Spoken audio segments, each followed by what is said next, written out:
नमस्ते विद्यार्थियों। कल हम लोगों ने संबंध तत्व के भेद को पढ़ना प्रारंभ किया था और शब्द स्थान, शब्दों को ज्यों का त्यों छोड़ देना और स्वतंत्र शब्द, ये तीन भेद को हम समझा चुके थे। आज शेष रहे भेद पर बातचीत करते हैं। संबंध तत्व के भेद का अगला बिंदु है ध्वनि प्रस्थापन। ध्वनि प्रस्थापन से तात्पर्य है स्वर या स्वर व्यंजन को इधर उधर परिवर्तन के द्वारा संबंध तत्व प्रकट करना। कुछ वैज्ञानिकों ने इसे अपश्रुति संबंध तत्व होने से कहा है। जैसे इसका एक उदाहरण समझ लीजिए विद्यार्थियों। अंग्रेजी में सिंग गाना, फिर सिंग सैंग संग, ये तीन प्रकार से क्रिया बन जाती है। हिंदी में मामा से मामी, इसी प्रकार के उदाहरण हैं। अगला बिंदु है ध्वनि द्विरावृत्ति।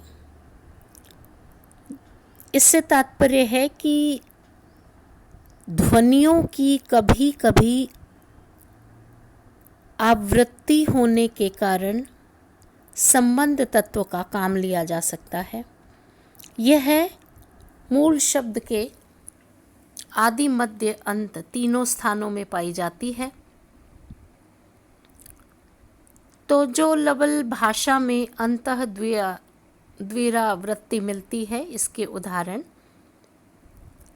श्रीलंका की एक बोली में MANAO मनाओ चाहना, इसका बन जाता है मनाओ नाओ MANAO।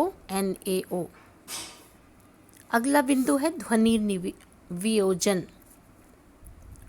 ध्वनियों का वियोजन किस प्रकार से किया जाता है? कभी ध्वनियों को काटकर, घटाकर, बढ़ाकर संबंध तत्व का काम लिया जाता है।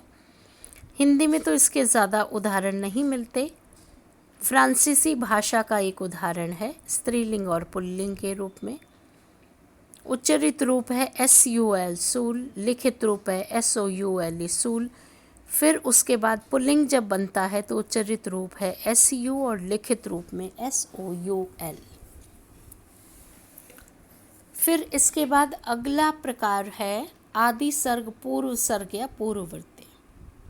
इससे तात्पर्य विद्यार्थियों की मूल शब्द या प्रकृति के पूर्व कुछ जोड़कर कुछ शब्द बहुत सी भाषाओं में बनते हैं, किंतु संबंध तत्व के लिए इसका प्रयोग अधिक नहीं मिलता है।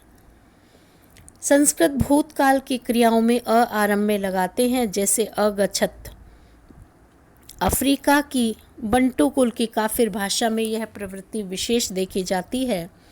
जैसे एक शब्द है ती बराबर हम, नी बराबर उन, कुति बराबर हमको, कुनी उनको। अगला प्रकार है मध्य सर्ग या मध्य प्रत्यय। इसका तात्पर्य है विद्यार्थियों की कभी कभी संबंध तत्व मूल शब्द के बीच में आ जाता है। तो मूल शब्द, प्रत्यय और उपसर्ग के बीच में यदि संबंध तत्व आए तो उसे मध्य सर्ग नहीं कहा जा सकता। इसका एक उदाहरण है विद्यार्थियों, शब्द है दल, जिसका अर्थ है मारना। फिर दल से बना दपल, दपल परस्पर मारना।